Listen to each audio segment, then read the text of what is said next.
Bueno, buenas. Bueno, continuando con nuestro club de lectura, estamos ahora con la fantasía gótica y vamos a continuar con el relato número 2 que se llama La niebla. La niebla es del autor Richard Harding Davis. Vamos a ir directamente al capítulo 1.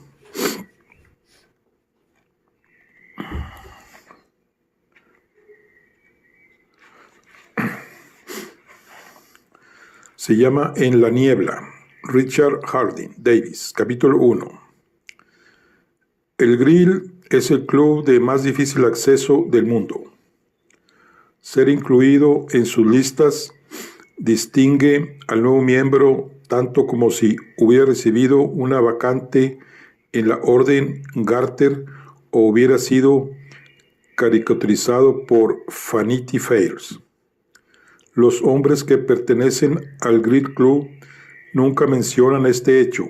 Si les preguntan a uno de ellos qué clubs frecuenta, te nombraría todos, menos este en particular. Temen que si dicen que pertenecen al Grill, suene a fanfarronada. El Grill Club se remonta a los días en que el teatro de Shakespeare se alzaba en el actual emplazamiento de las oficinas del Times. Posee una parrilla de oro que Carlos II regaló al club y el manuscrito original de Tom y Jerry en Londres, que le legó el propio Pierce Egan. Los socios, cuando escriben cartas en el club, siguen utilizando arena para borrar la tinta. El Grill ostenta la distinción de haber boicoteado sin prejuicios políticos a un primer ministro de cada partido, en la misma sesión en la que cayó uno de ellos. Eligió, a causa de su acento y su empeño, a Killer QC, que era entonces un abogado sin dinero. Cuando Paul Preval, el artista francés que vino a Londres por orden real para pintar un retrato del príncipe de Gales, fue nombrado miembro honorario. Solo los extranjeros pueden ser miembros honorarios, dijo, al firmar su primera etiqueta de vino.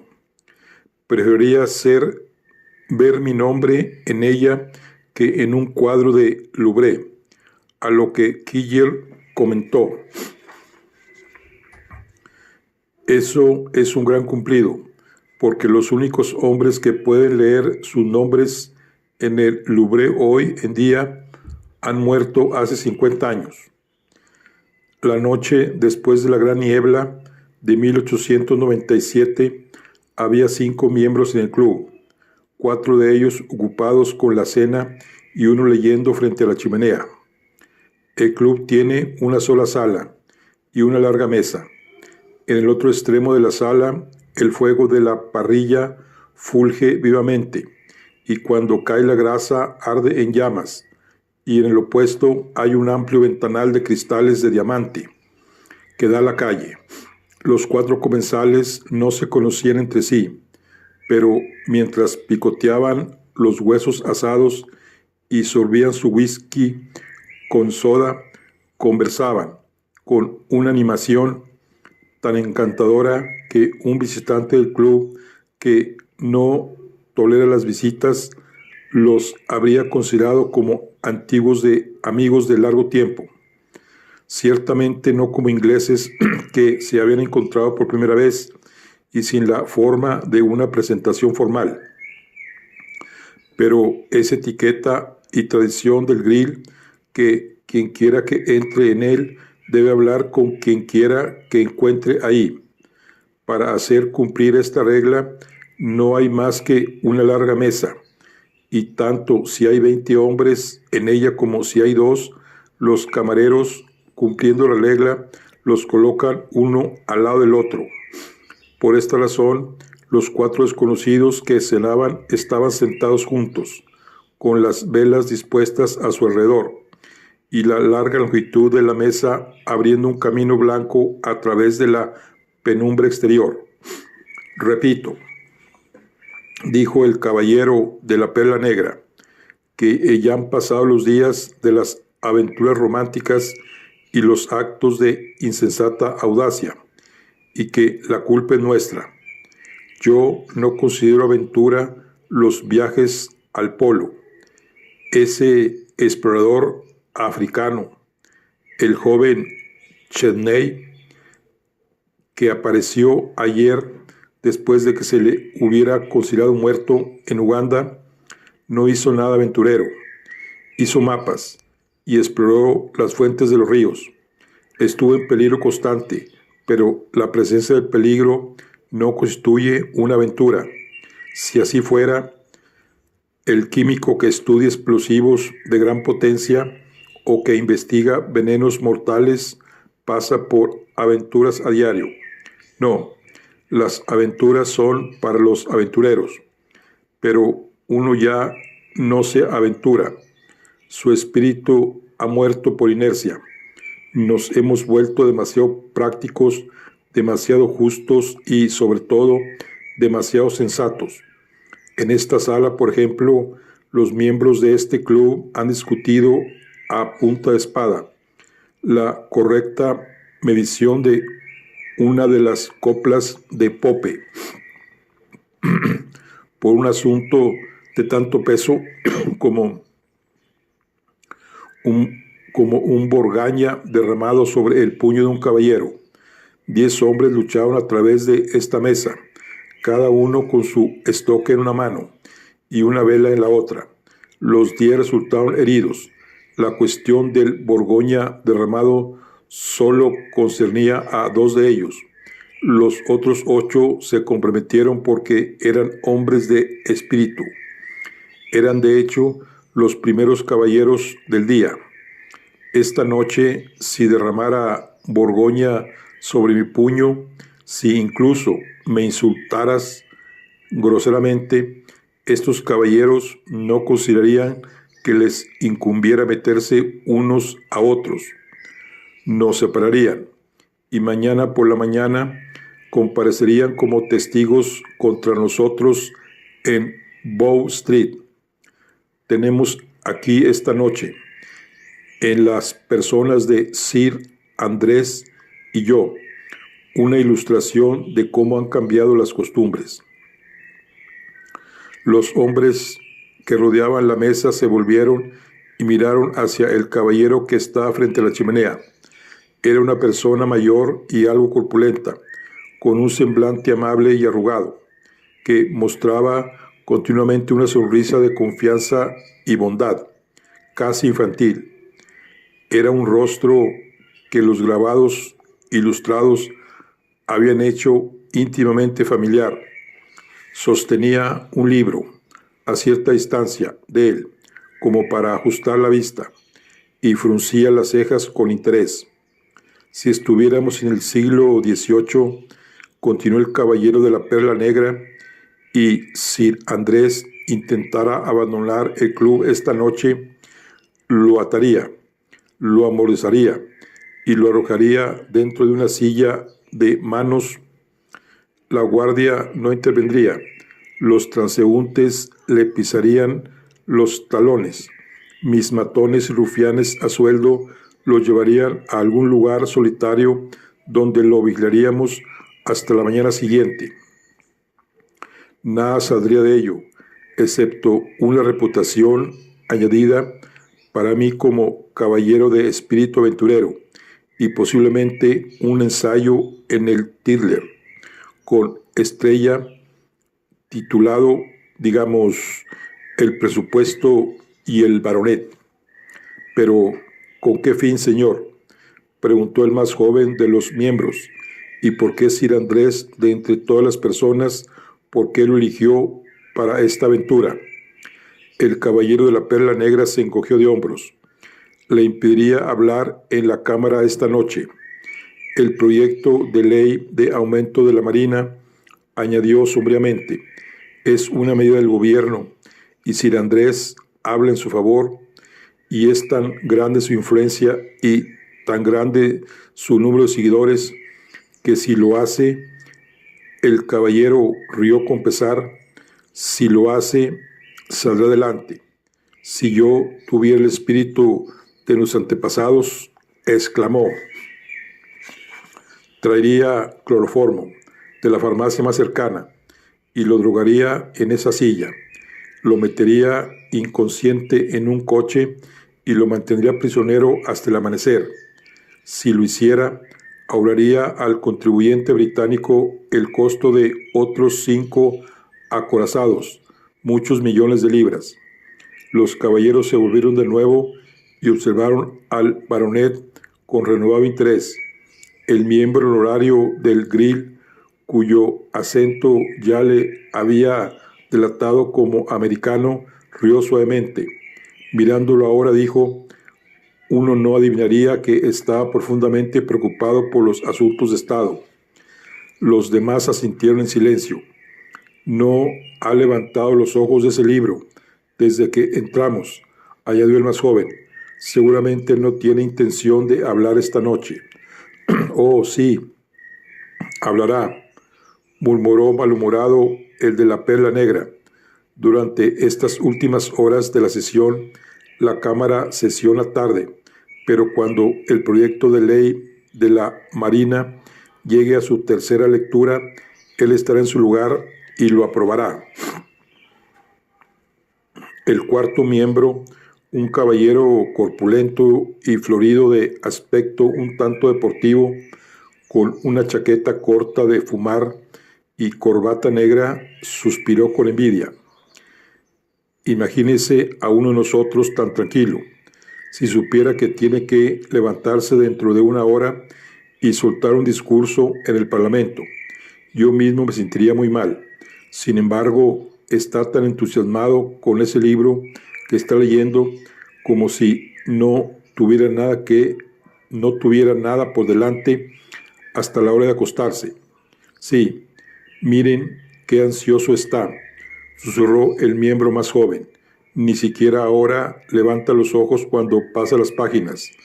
Probablemente se trata de un informe del almirantazgo o de alguna otra obra estadística de peso que tenga que ver con su discurso. El caballero de la perla negra rió morosamente. La pesada obra en la que el eminente estadista está tan absorto, dijo, se titula El gran robo de Rand. Es una novela policíaca, a la venta en todos los puestos de libros. El americano enarcó las cejas incrédulo. El gran robo de Rand, repitió incrédulo. Qué gusto más raro. No es un gusto, es su vicio, respondió el caballero del pendiente de perla. Es su única disipación. Es conocido por ello. No se puede esperar que usted, como forastero, conozca cada idiosincrasia. El señor Gladstone busca relajación en los poetas griegos. Sir Andrés encuentra la suya en Gaborián. Desde que soy miembro del Parlamento, nunca le he visto en la biblioteca sin uno de esos libros llamados Schelling Sorpresa en las manos. Los lleva incluso al recinto sagrado de la Cámara y desde los escaños del gobierno los lee escondido dentro de su sombrero. Una vez que comienza una historia de asesinato, robo y muerte súbita, nada puede arrancarlo de ella, ni siquiera el llamado de la campana de división, ni el hambre, ni los llamados de atención de los disciplinantes del partido. Renunció a su casa de campo porque cuando viajaba a ella, el tren se quedaba tan absorto en sus historias de detective que invariablemente era llevado más allá de su estación. El diputado retorció nerviosamente su perla y se mordió el borde del bigote. Si solo leyera las primeras páginas de El gran robo de Rance, murmuró amargamente, en lugar de las últimas. Con otro libro como este, juro que podría retenerlo aquí hasta mañana. No había necesidad de cloroformo para mantenerlo alejado del Parlamento. Los ojos de todos estaban fijos en Sir Andrés, y cada uno vio con fascinación que con el índice estaba separando las dos últimas páginas del libro. El miembro del Parlamento golpeó suavemente la mesa con la palma abierta. Daría 100 libras, susurró, si pudiera poner en sus manos en este momento una nueva historia de Sherlock Holmes.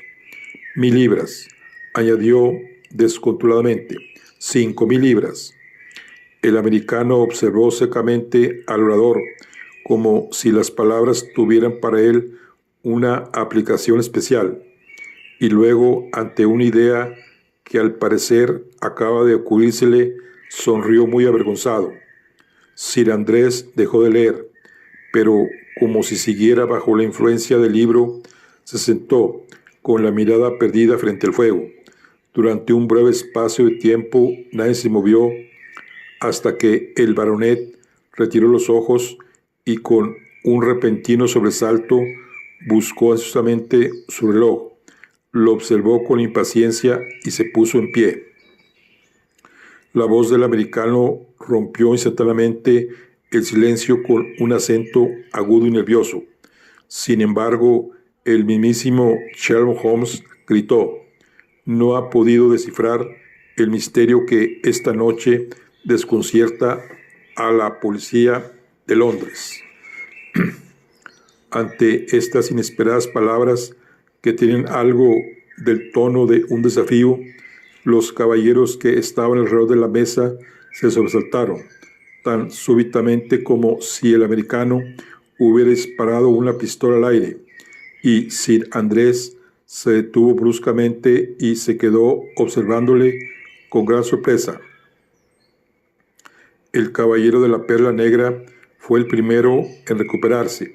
Sí, dijo con entusiasmo, arrojándose sobre la mesa. Un misterio que desconcierta a la policía de Londres. No he oído nada al respecto. Cuéntenos de una vez, por favor. Cuéntenos de una vez. El americano enrojeció incómodo y se puso a hurgar en el mantel. Nadie más que la policía ha oído hablar de él, murmuró, y solo a través de mí. Es un crimen extraordinario del que, por desgracia, soy la única persona que puede dar testimonio. Como soy el único testigo, estoy, a pesar de mi inmunidad como diplomático, detenido en Londres por las autoridades de Scotland Yard. Mi nombre, dijo, inclinándose cortésmente la cabeza, es Sears, teniente Ripley Sears, de la Marina de los Estados Unidos, actualmente agregado naval en la corte de Rusia. De no haber sido retenido hoy por la policía, habría partido esta mañana para Petersburgo. El caballero de la perla negra interrumpió con una exclamación tan pronunciada de excitación y deleite que el americano tartamudeó y dejó de hablar.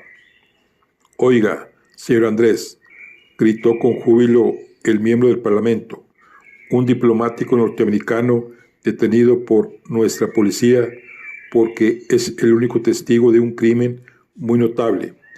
El crimen más notable, creo que ha dicho usted, señor», añadió, inclinándose ansiosamente hacia el oficial naval, «que ha ocurrido en Londres en muchos años».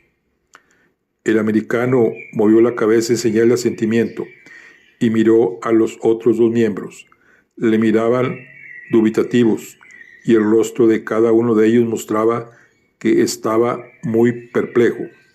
Sir Andrés se acercó a la luz de las velas y acercó una silla hacia él.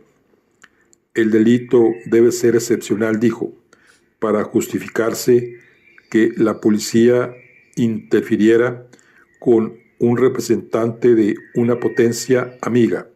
Si no me viera obligado a marcharme inmediatamente, me tomaría la libertad de pedirle que nos contara los detalles.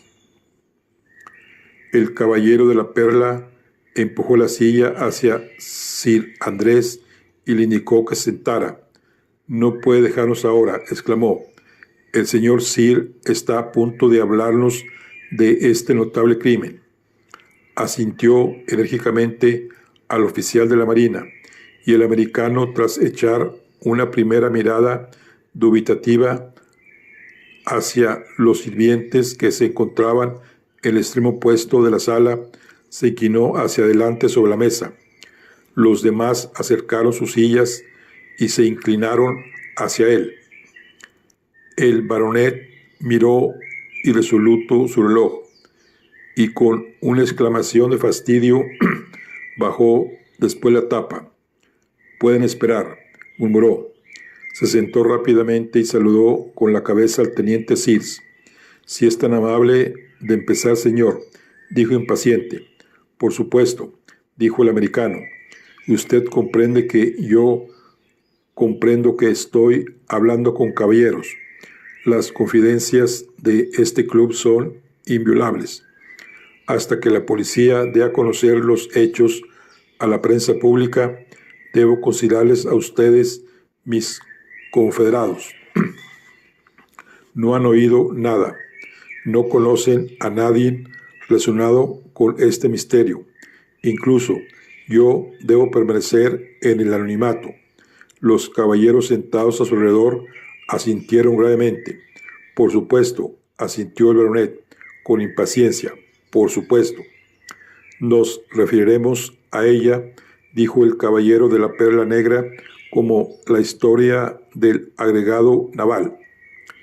«Llegué a Londres hace 2 días», dijo el americano, «y reservé una habitación en el Hotel Bath. Conozco a muy poca gente en Londres, e incluso los miembros de nuestra embajada eran extraños para mí, pero en Hong Kong me había hecho muy amigo de un oficial de su marina, ya retirado, que vive ahora en una casita de Rutland Gardens, frente al cuartel de Kingsbridge. Le telegrafié que me encontraba en Londres y ayer por la mañana recibí una cordial invitación para cenar con él esa misma noche en su casa. Es soltero, así que cenamos solos y hablamos de nuestros viejos tiempos en la estación asiática y de los cambios que se habían producido desde la última vez que nos vimos ahí. Como yo partía la mañana siguiente para mi puesto en Petersburgo y tenía muchas cartas que escribir, le dije hacia las 10 que debía volver al hotel, y él mandó a su criado que llamara a un coche. Durante el siguiente cuarto de hora, mientras estábamos sentados hablando, podríamos haber oído la bocina del taxi sonando con estridencia desde el umbral de la puerta, pero no fue así. «No puede ser que los taxistas estén en huelga», dijo mi amigo mientras se levantaba y se erigía a la ventana. Descorrió las cortinas y enseguida me llamó. «Nunca has visto la niebla de Londres, ¿verdad? Pues ven aquí. Esta es una de las mejores, mejor dicho, una de las peores». Me uní a él en la ventana, pero no pude ver nada. Si no hubiera sabido que la casa daba a la calle, habría creído que estaba frente a una pared muerta. Levanté la ventana y estiré la cabeza, pero seguía sin ver nada. Incluso la luz de los faroles de enfrente y la de las ventanas superiores del barracón habían sido sofocadas por la niebla amarilla. Las luces de la habitación en la que me encontraba solo penetraban en la niebla a unos centímetros de mis ojos. Debajo de mí, el criado seguía haciendo sonar su silbato, pero yo no podía permitirme esperar más, y le dije a mi amigo que intentaría encontrar el camino a mi hotel a pie. Él se opuso, pero las cartas que yo tenía que escribir eran para el departamento de Marina, y además siempre había oído que estar en la niebla londinense era la experiencia más maravillosa y tenía curiosidad por comprobarlo por mí mismo. Mi amigo me acompañó hasta la puerta de su casa y me indicó el camino a seguir. Primero debía cruzar la calle hasta el muro de ladrillo del cuartel de Greenbrier. Debía avanzar a lo largo del muro hasta llegar a una hilera de casas apartadas de la acera. Así llegaría a una calle transversal.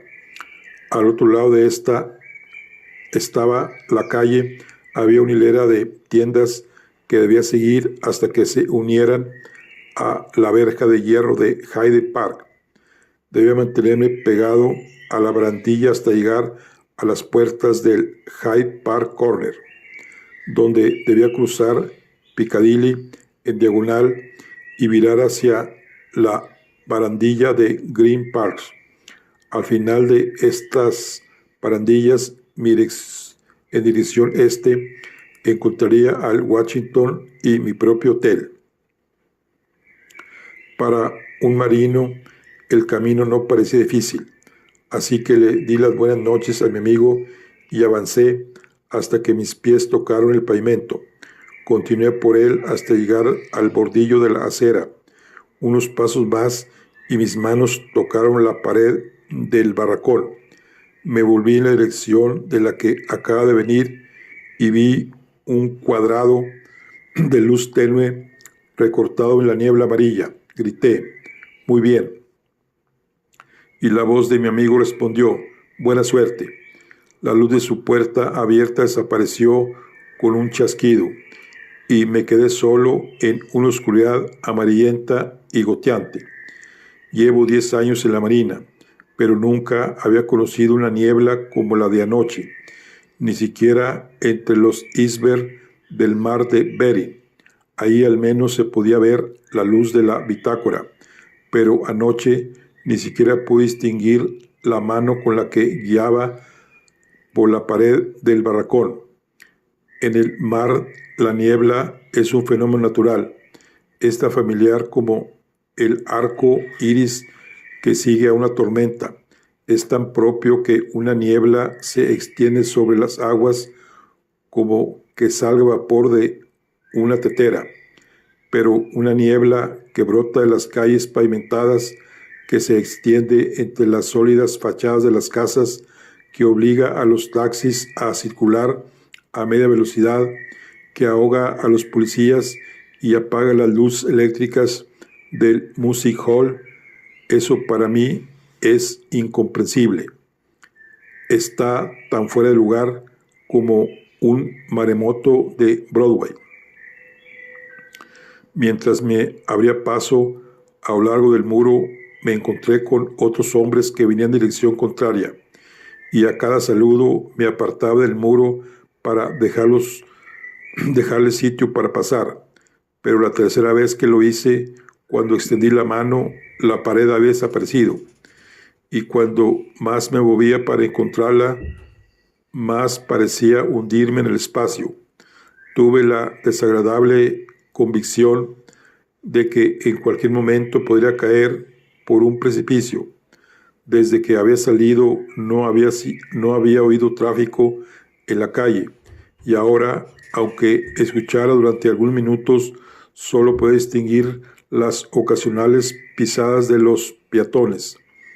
Varias veces llamé en voz alta, y una vez me contestó un caballero jocoso, pero solo para preguntarme dónde creía yo que estaba, y entonces incluso él fue engullido por el silencio. Justo encima de mí pude distinguir un chorro de gas que supuse procedía de una farola. Me acerqué a ella, y mientras trataba de orientarme, mantuve la mano en el poste de hierro. Salvo ese hilillo de gas no mayor que la punta de mi dedo, no pude distinguir nada a mi alrededor. Por lo demás, la niebla se cernía entre el mundo y yo como una manta húmeda y pesada.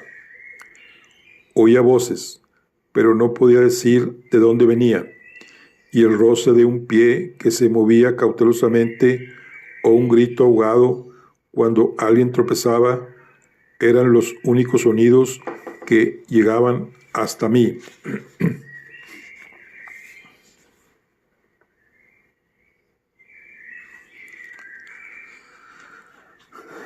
Decidí que hasta que alguien me llevara era mejor que me quedara donde estaba, y debían de ser 10 minutos los que esperé junto a la lámpara, aguzando el oído y percibiendo pisadas lejanas. En una casa cercana había gente bailando al son de una banda húngara. Incluso me pareció oír que las ventanas temblaban al ritmo de sus pies, pero no pude distinguir de qué parte exacta procedían los sonidos. A veces, cuando la música se elevaba, parecía estar al alcance de mi mano, y de nuevo flotar en el aire por encima de mi cabeza. Aunque estaba rodeado de miles de habitantes, me sentía tan perdido como si me hubiera hecho de noche en el desierto del Sahara.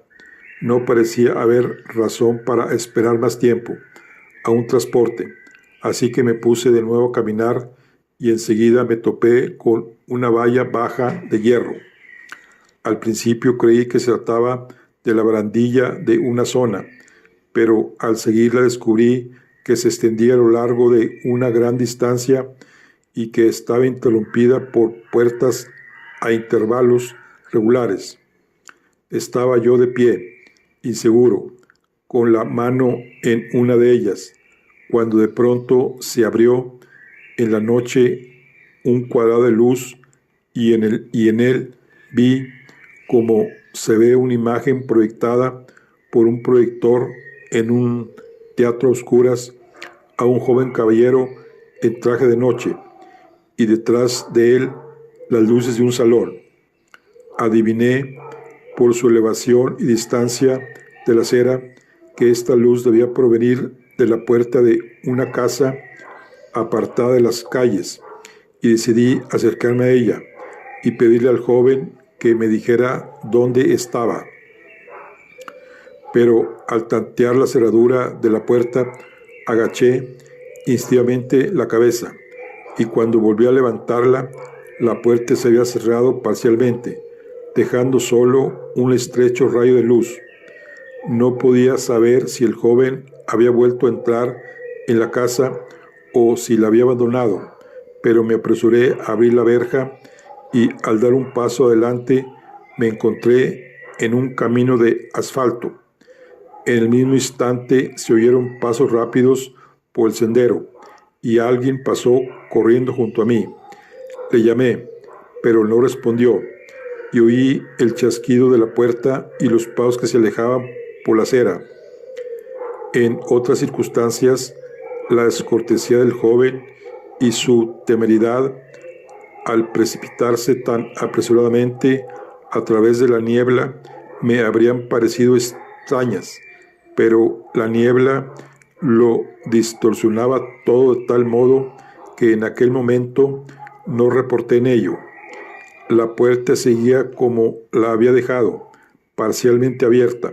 Subí por el sendero y tras mucho tantear encontré el pomo del timbre y di un fuerte tirón.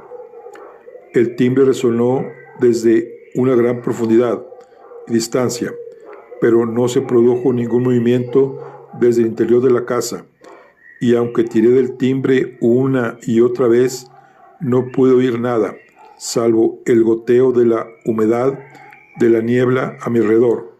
Estaba ansioso por seguir mi camino, pero a menos que supiera a dónde me dirigía, tenía pocas posibilidades de ir más rápido y estaba decidido a no aventurarme de nuevo en la niebla hasta que no supiera por dónde ir.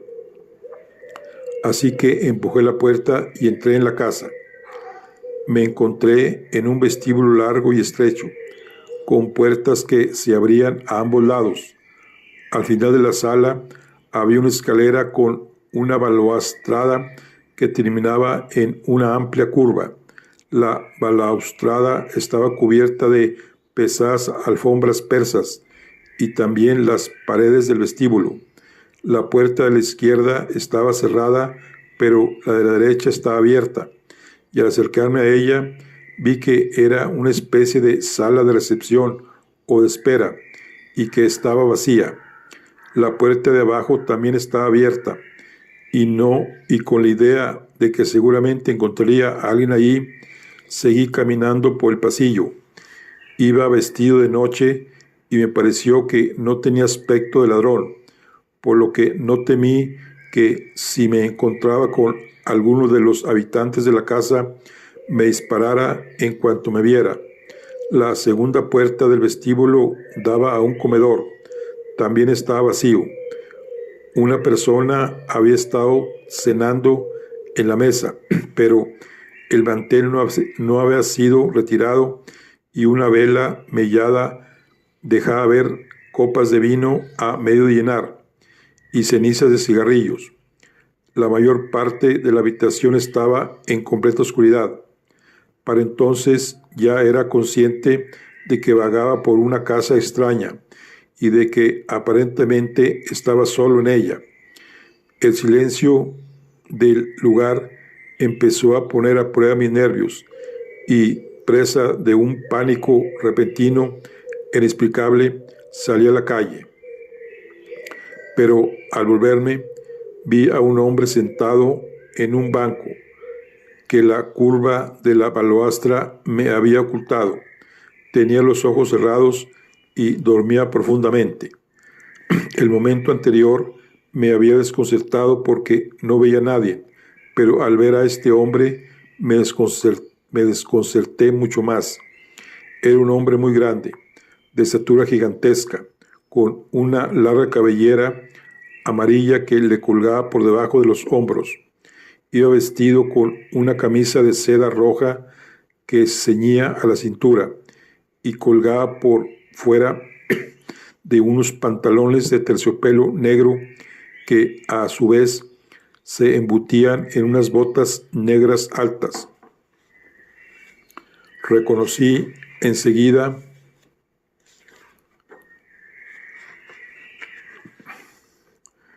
el traje como el de un criado ruso, pero era incomprensible que podía estar haciendo un criado ruso con su librea nativa en una casa particular de Kingsbridge.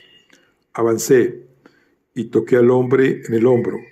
Después de un esfuerzo se despertó y al verme se puso de pie de un salto y empezó a inclinarse rápidamente y a hacer gestos de desaprobación. Yo había aprendido suficiente ruso en Petersburgo para comprender que el hombre se estaba disculpando por haberse quedado dormido, y también pude explicarle que deseaba ver a su amo.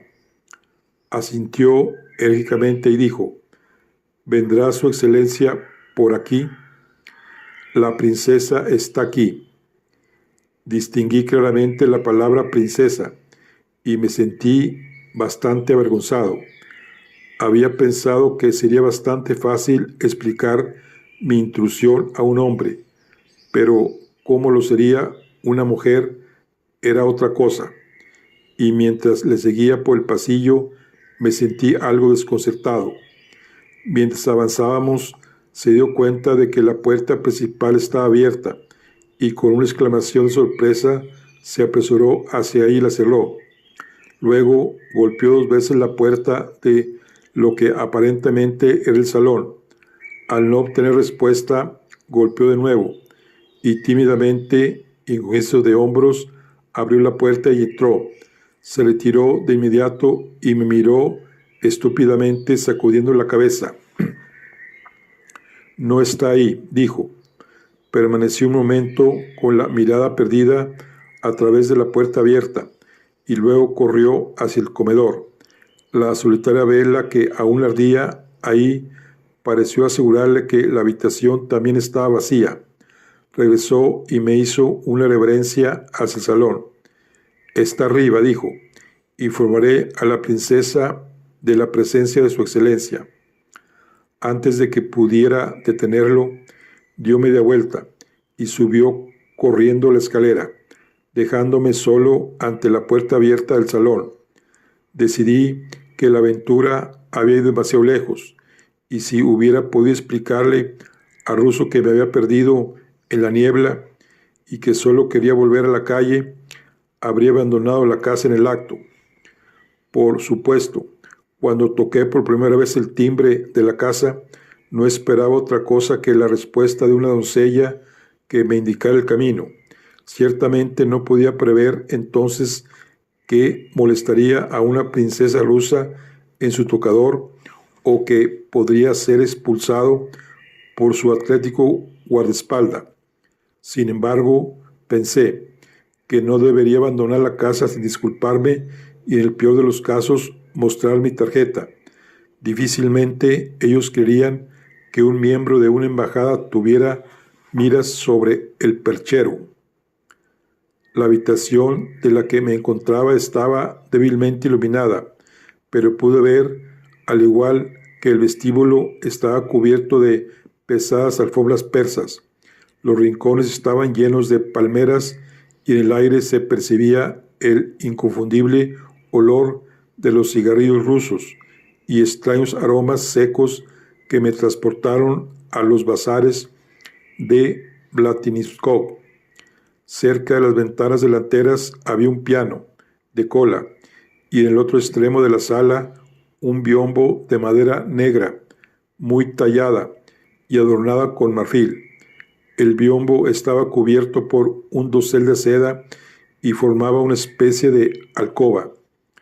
Delante de la alcoba estaba extendida la piel blanca de un oso polar y sobre ella una de esas mesas bajas de café turco. De ella había una lámpara de alcohol encendida y 2 tazas de café doradas. No había oído movimiento alguno en la escalera y debieron transcurrir 3 minutos desde que me quedé esperando, observando estos detalles de la habitación y preguntándome por el retraso y el extraño silencio. Y entonces, de repente, cuando mi vista se acostumbró a la penumbra, vi, proyectándose desde detrás del biombo, como si estuviera extendido a lo largo del respaldo de un diván, la mano de un hombre y la parte inferior de su brazo. Me sobresalté, tanto como si hubiera encontrado una huella de pisada en una isla desierta. Evidentemente el hombre había estado sentado ahí desde que yo entré en la habitación, incluso desde que entré en la casa, y había oído al criado llamar a la puerta. No pude comprender por qué no se había declarado, pero supuse que posiblemente se trataba de un huésped sin motivos para interesarse por los demás visitantes de la princesa, o tal vez por alguna razón no deseaba ser observado. No pude verle más que la mano, pero tuve la desagradable sensación de que me había estado mirando a través de la hendidura del biombo y que seguía haciéndolo. Moví ruidosamente los pies en el suelo y dije tímidamente: «Le ruego que me disculpe». No hubo respuesta y la mano no se movió. Al parecer, el hombre se empeñaba en ignorarme, pero como lo único que yo deseaba era disculparme por mi intrusión y abandonar la casa, me acerqué a la alcoba y eché un vistazo a su alrededor. Dentro del biombo había un diván apilado con cojines, y en el extremo más cercano a mi estado estaba el hombre. Era un joven inglés de pelo amarillo claro y rostro profundamente bronceado.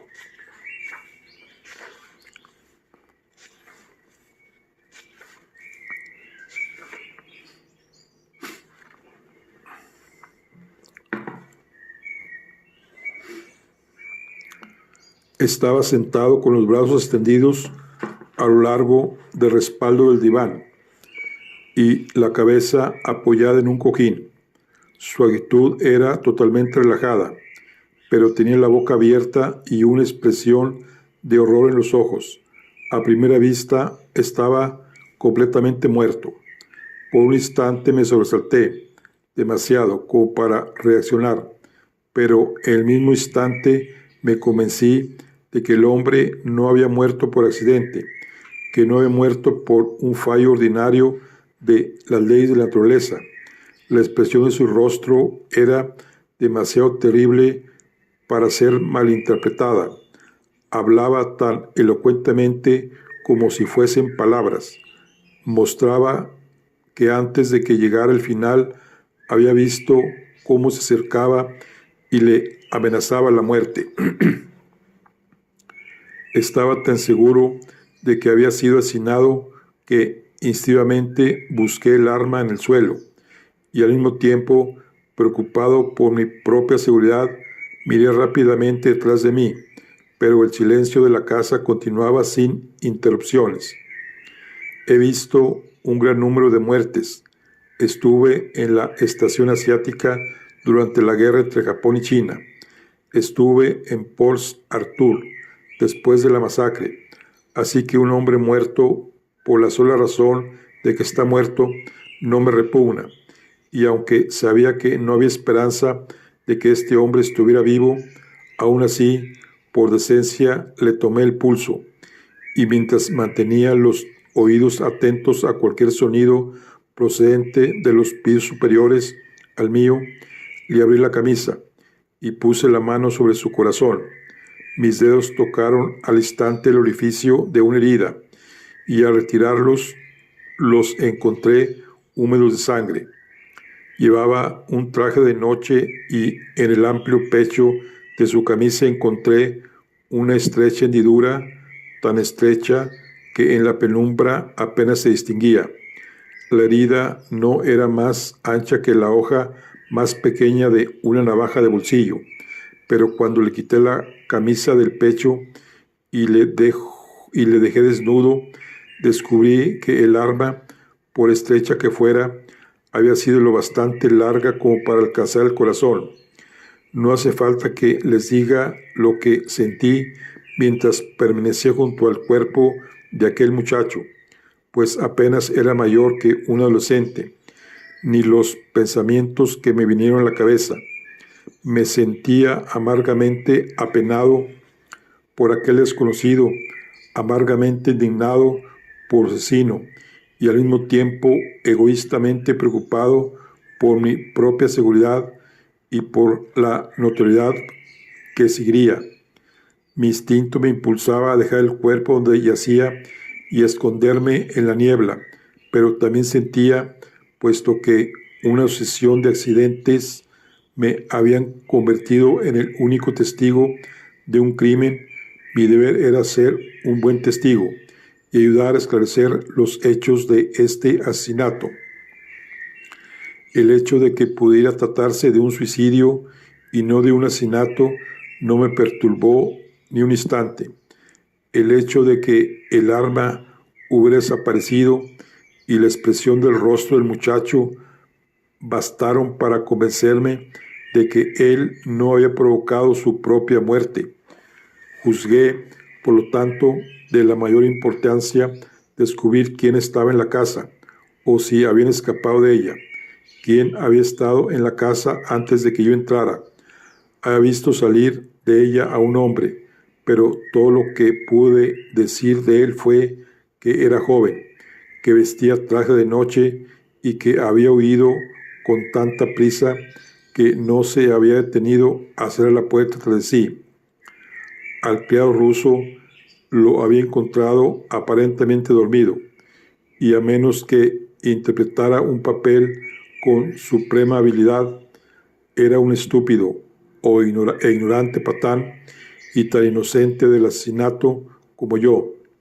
Todavía estaba la princesa rusa, a quien había esperado encontrar, o había fingido esperar encontrar en la misma habitación con el hombre asesinado.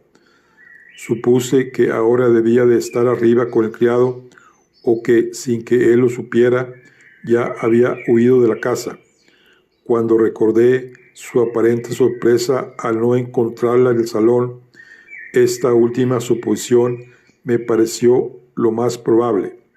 No obstante, decidí que era mi deber hacer una búsqueda, y tras una segunda búsqueda apresurada del arma entre los cojines del diván y en el suelo, crucé cautelosamente el vestíbulo y entré en el comedor. La única vela parpadeaba aún por la corriente de aire y solo dejaba ver el mantel blanco. El resto de la habitación estaba envuelto en sombras.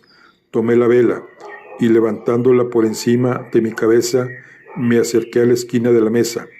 O bien mis nervios estaban tan alterados que ningún sobresalto podía tensarlos más, o bien mi mente estaba inculada contra los horrores, porque no grité ante lo que vi, ni retrocedí ante ello.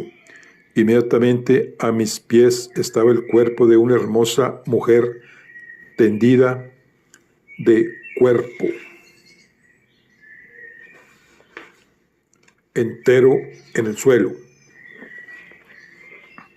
con los brazos extendidos a ambos lados y el rostro y los hombros blancos brillando dulcemente a la inestable luz de la vela. Alrededor de su garganta había una gran cadena de diamantes, y la luz jugaba con ellos, haciéndolos brillar y resplandecer en pequeñas llamas. Pero la mujer que los llevaba estaba muerta, y yo estaba tan seguro de cómo había muerto que, sin dudarlo un instante, me arrodillé a su lado y puse las manos sobre su corazón. Mis dedos volvieron a tocar la fina hendidura de una herida. No me cupo la menor duda de que se trataba de la princesa rusa, y cuando bajé la vela hasta su rostro, tuve la certeza de que así era. Sus rasgos mostraban las líneas más finas, tanto eslavas como judías. Los ojos eran negros, el pelo negro azulado y maravillosamente espeso, y su piel, incluso muerta, era de un color intenso. Era una mujer de una belleza sobrecogedora. Me levanté, intenté encender otra vela con la que tenía en la mano, pero descubrí que mi mano era tan inestable que no podía mantener juntas las mechas. Mi intención era buscar de nuevo la extraña daga que había servido para matar tanto al muchacho inglés como a la bella princesa, pero antes de que pudiera encender la segunda vela, oí pasos que descendían por la escalera, y el criado ruso apareció en la puerta. Mi rostro estaba en penumbra, o de lo contrario, al verlo él se habría alarmado, pues en ese momento estaba seguro de que aquel hombre era el mismo asesino. Su propio rostro era claramente visible a la luz del vestíbulo, y pude ver que tenía una expresión de mudo desconcierto.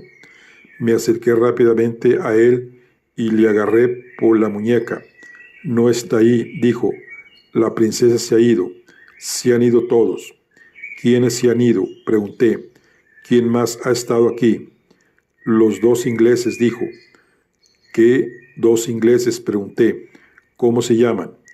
El hombre se dio cuenta ahora por mis modales que de una respuesta pretendía una pregunta de gran trascendencia, y empezó a protestar que no sabía los nombres de los visitantes y que hasta aquella noche nunca los había visto. Adiviné que era mi tono lo que le asustaba, así que le quité la mano de la muñeca y le hablé con menos insistencia.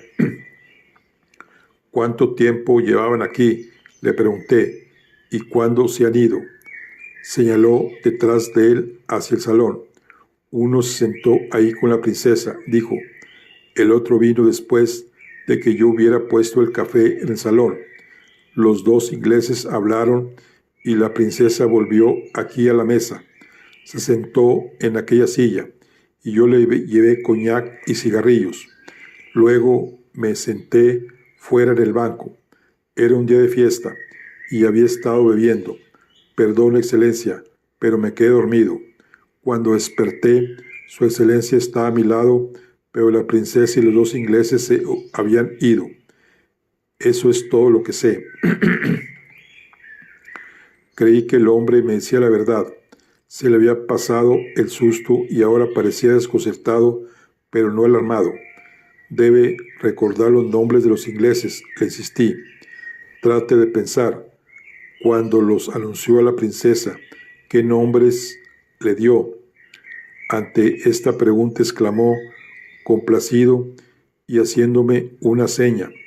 Corrió apresuradamente por el pasillo y entró en el salón. En el rincón más alejado del biombo estaba el piano y sobre él una bandeja de plata. La tomó y sonriendo con orgullo por su propia inteligencia, señaló 2 cartas que había sobre ella. Las tomé y leí los nombres grabados en ellas.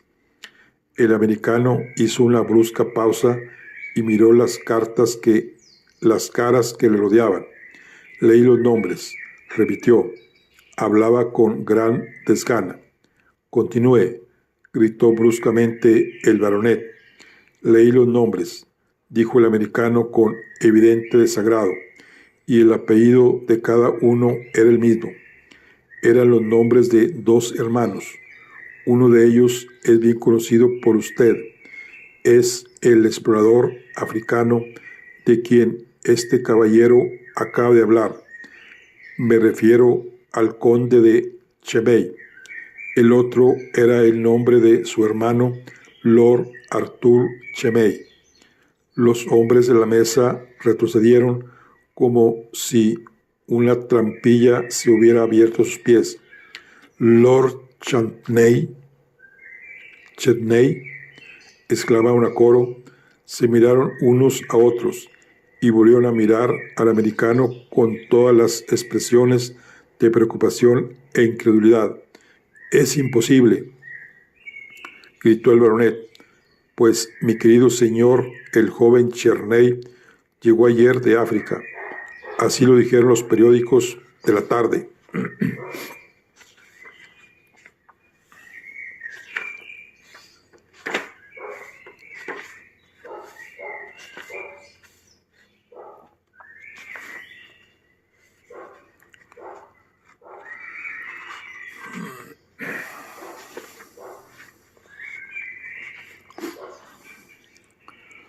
La mandíbula del americano se cuadró y apretó los labios. «Tiene usted toda la razón, señor», dijo. «Lord Cherney llegó a Londres ayer por la mañana y ayer por la noche encontré su cadáver». El miembro más joven de los presentes fue el primero en recuperarse. Parecía mucho menos preocupado por la identidad del hombre asesinado que por la interrupción de la narración. «Oh, por favor, que continúe», gritó. «¿Qué ocurrió entonces?» «Dice que encontró 2 tarjetas de visita. ¿Cómo sabe qué tarjeta era la del hombre asesinado?» El americano, antes de contestar, esperó a que cesara el coro de exclamaciones. Luego continuó como si no le hubieran interrumpido. En el instante en que leí los nombres de las cartas, dijo, corrí hacia el biombo y arrodillándome junto al muerto, empecé a buscar en sus bolsillos. Mi mano cayó de inmediato sobre un tarjetero y descubrí que en todas las cartas figuraba el título de Conde de Cherney. Su reloj y su pitillera también llevaban su nombre. Estas pruebas, junto con el hecho de que tenía la piel bronceada y los pómulos desgastados por la fiebre, me convencieron de que el muerto era el explorador africano y de que el muchacho que había huido frente a mí por la noche era Arturo, su hermano menor. Estaba tan concentrado en mi búsqueda que me había olvidado del criado y aún estaba de rodillas cuando oí un grito detrás de mí. Me volví y vi al hombre contemplando el cuerpo con horror abyecto. Antes de que pudiera levantarme, lanzó otro grito de terror y arrojándose al vestíbulo, corrió hacia la puerta que daba a la calle. Salté tras él, gritándole que se tuviera, pero antes de que pudiera llegar al vestíbulo, ya había abierto la puerta de un tirón y le vi salir disparado hacia la niebla amarilla. Bajé los escalones de un salto y corrí por el jardín, justo cuando la puerta chasqueó delante de mí. La vi al instante y siguiendo el sonido de los pasos del hombre, corrí tras él a través de la calle. Él también me oyó, dejó de correr al instante y se hizo un silencio absoluto. Estaba tan cerca que casi me pareció oírle jadear y contuve la respiración para escuchar, pero no pude distinguir más que el goteo de la niebla a nuestro alrededor y a lo lejos la música de la banda húngara que había oído cuando me perdí por primera vez. Todo lo que podía ver era el cuadrado de luz de la puerta que había dejado abierta detrás de mí y una lámpara en el pasillo más allá de ella que parpadeaba en la corriente de aire. Pero mientras la miraba, la llama de la lámpara se movía violentamente de un lado a otro y la puerta, atrapada en la misma corriente de aire, se cerraba lentamente. Sabía que si cerraba no podía volver a entrar en la casa y corrí desaforadamente hacia ella. Creo que incluso grité, como si fuera algo humano lo que pudiera obligar a obedecerme, y entonces me golpeé el pie contra el bordillo y me estrellé contra la acera. Cuando me puse en pie, estaba mareado y medio aturdido, y aunque entonces pensé que me dirigía hacia la puerta, ahora sé que probablemente me alejé directamente de ella porque mientras avanzaba a tientas en la noche, llamando frenéticamente a la policía, mis dedos no tocaban más que la niebla goteante y la barandilla de hierro que buscaba parecía haberse desvanecido. Durante muchos minutos aventé la niebla con los brazos como quien va a la gallinita ciega, girando bruscamente en círculos, maldiciendo en voz alta mi estupidez y pidiendo ayuda continuamente. Por fin, una voz me respondió desde la niebla y me encontré enfocado por el círculo de la linterna de un policía. Este es el final de mi aventura. Lo que tengo que contarle ahora es lo que supe por la policía. En la comisaría a la que el hombre me condujo, les conté todo lo que ustedes acaban de oír. Les dije que la casa que debían encontrar de inmediato era una apartada de la calle en un radio de 200 yardas desde el cuartel de Keynes Bryce, que a menos de 50 yardas de ella alguien estaba dando un baile al son de una banda húngara y que las barandillas ante ella eran tan altas como la cintura de un hombre y limadas en punta. Con estos datos se ordenó inmediatamente a 20 hombres que se adentraran en la niebla en busca de la casa y se envió al inspector Lyle en persona a casa de Lord Edam, el padre de Chetney, con una orden de arresto contra Lord Arturo. Me dieron las gracias y me despidieron bajo juramento. Esta mañana me visitó el inspector Lyle Olay y por él supe la teoría policial de la escena que acabo de escribir. Al parecer, me había alejado mucho de la niebla, pues hasta el mediodía de hoy no se había encontrado la casa ni habían podido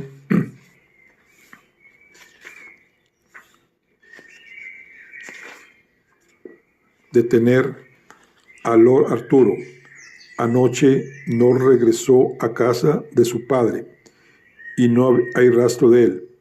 pero a partir de lo que la policía sabía de las vidas pasadas de las personas que encontré en aquella casa perdida, han elaborado una teoría, y su teoría es que los asesinatos fueron cometidos por Lord Arturo. El enamoramiento de su hermano mayor, Lord Cheney, con una princesa rusa, según me cuenta el inspector Lai, es bien conocido por todos. Hace unos 2 años, la princesa Sichi, como se hace llamar, y él estaban constantemente juntos, y Cheney informó a sus amigos de que estaban a punto de casarse. La mujer tenía fama en 2 continentes, y cuando Lord Adams se enteró del enamoramiento de su hijo, recurrió a la policía para que la fichara. Es gracias a que él se dirigió a la policía que saben tanto sobre ella y sus relaciones con los Cheney. Por este medio, Lord Edam supo que Madame Sichi había sido espía al servicio de la tercera sección rusa, pero que últimamente había sido repudiada por su propio gobierno y vivía de su ingenio, del chantaje y de su belleza. Lord Edam expuso estos antecedentes a su hijo, pero Cheney o ya los conocía o la mujer le convenció de que no creyera en ellos, y padre e hijo se separaron muy enfadados.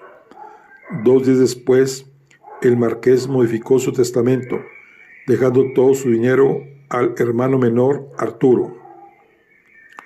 A Cheney, sin embargo, no pudo arrebatarle ni el título nobiliario ni parte de los bienes raíces, pero juró que si su hijo volvía a ver a la mujer, el testamento se mantendría tal como estaba y él se quedaría sin un peñique. Esto ocurrió hace unos 18 meses, cuando al parecer Cheney se cansó de la princesa y se marchó de repente a cazar y explorar el África Central. No se supo nada de él, salvo que 2 veces se dijo que había muerto de fiebre en la selva, y finalmente llegaron a la costa 2 comerciantes que dijeron haber visto su cadáver. Esto fue aceptado por todos como concluyente, y el joven Arturo fue reconocido como el heredero de los millones de Edam. Sobre la base de esta suposición, Arturo comenzó a pedir préstamos. Esto es de gran importancia, ya que la policía cree que fueron estas deudas las que le llevaron a asesinar a su hermano. Ayer, como usted sabe, Lord Cheney regresó repentinamente de la tumba y fue el hecho de que durante 2 años se le hubiese dado por muerto lo que dio tanta importancia a su regreso y lo que originó estas columnas de detalles sobre él que aparecieron en todos los periódicos de la tarde. Pero evidentemente durante su ausencia no se había cansado de la princesa Sichi, pues sabemos que pocas horas después de llegar a Londres la buscó. Su hermano, que también se había enterado de su reaparición a través de los periódicos, probablemente sospechó cuál sería la casa que visitaría en primer lugar, y le siguió hasta ahí, llegando, según nos cuenta el criado ruso, mientras ambos tomaban café en el salón. La princesa se retiró al comedor, dejando a los 2 hermanos reunidos.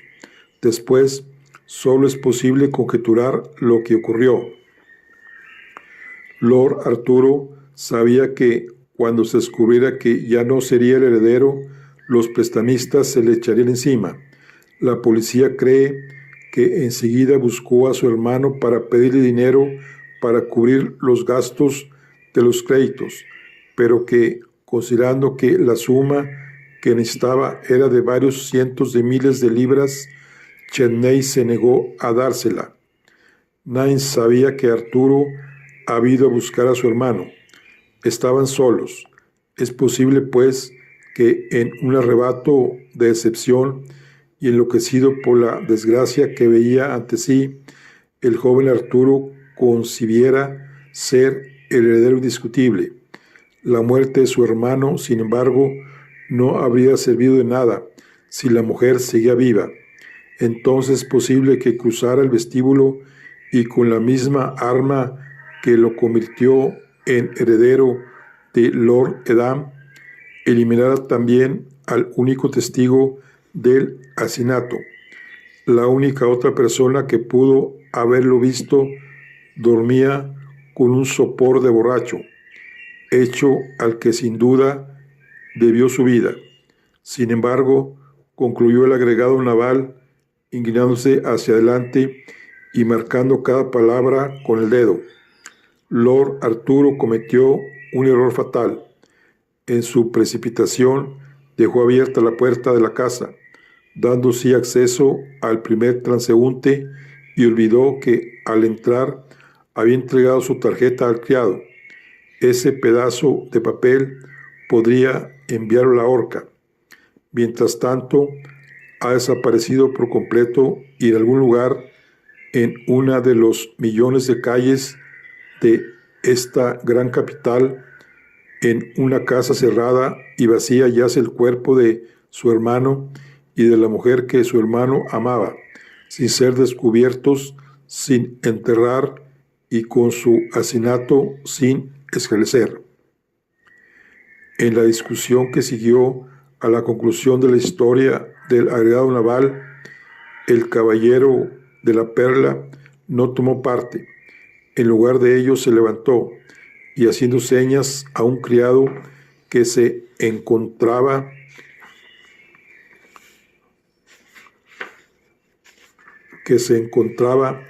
en un rincón apartado de la sala, le susurró seriamente hasta que un movimiento repentino por parte de Sir Andrés le hizo regresar apresuradamente a la mesa.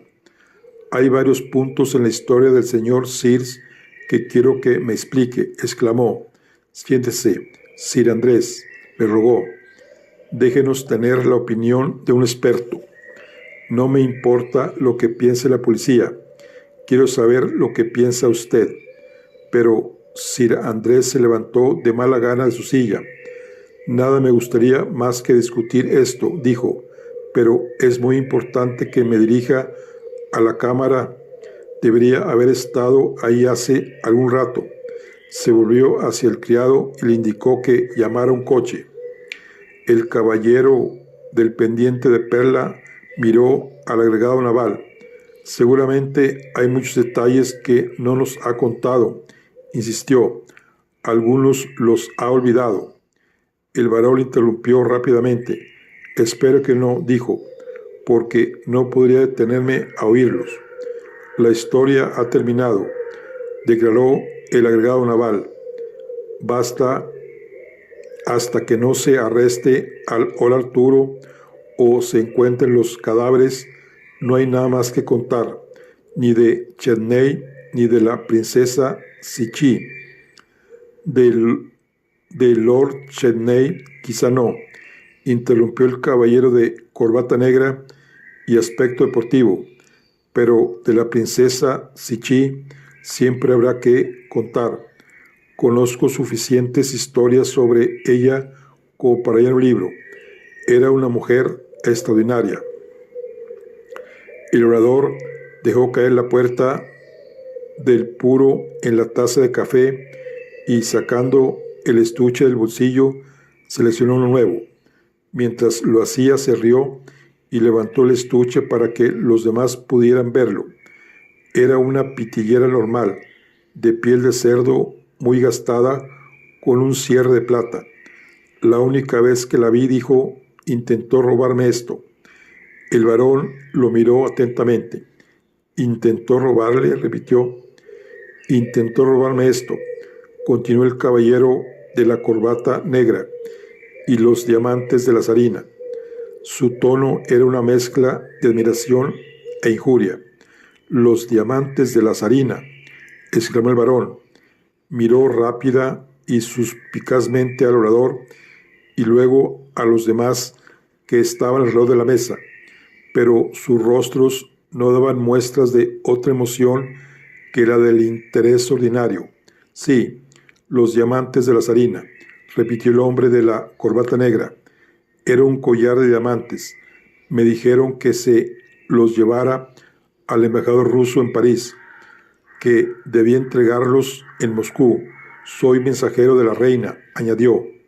Ah, ya veo, exclamó Sir Andrés en tono de alivio.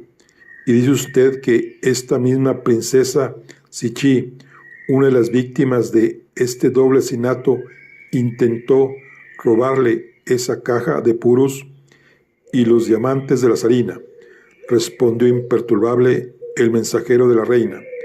No es una gran historia, pero le dará una idea del carácter de la mujer. El robo tuvo lugar entre París y Marsella. El baronet le interrumpió con un brusco movimiento. No, no, gritó, sacudiendo la cabeza en señal de protesta. No me tiente. No puedo escucharle. Debo estar en la casa en 10 minutos. Lo siento, dijo el mensajero de la reina. Se volvió hacia los que estaban sentados alrededor. Me pregunto si los otros caballeros, preguntó tentativamente. Hubo un coro de educados murmullos y el mensajero de la reina, inclinando la cabeza en señal de reconocimiento, dio un sorbo preparatorio a su copa. Al mismo tiempo, el criado al que había hablado el hombre de la perla negra le puso en la mano un trozo de papel, lo miró, frunció el ceño y lo arrojó bajo la mesa. El criado se inclinó ante el baronet. Su coche está esperando, Sir Andrés, dijo. El collar valía 20,000 libras, comenzó el mensajero de la reina. Era un regalo de la reina de Inglaterra para celebrar. El varón dio una exclamación de enfado. Por mi palabra, esto es muy provocador, interrumpió. Realmente no debería quedarme, pero ciertamente quiero oír esto. Se volvió irritado hacia el criado. Diga al coche que espere, ordenó, y con el aire de un muchacho que falta a sus obligaciones, se sentó en su silla. El caballero de la perla negra sonrió con indiferencia y golpeó la mesa. Orden, caballeros, dijo. Orden, pero la historia del mensajero de la reina y los diamantes de la zarina. Orden para la historia del mensajero de la reina y los diamantes de la zarina. Bueno, aquí concluimos el capítulo 1 de esta interesante novela de misterio, ¿verdad? De En la niebla. Nos vemos en la siguiente. Hasta luego.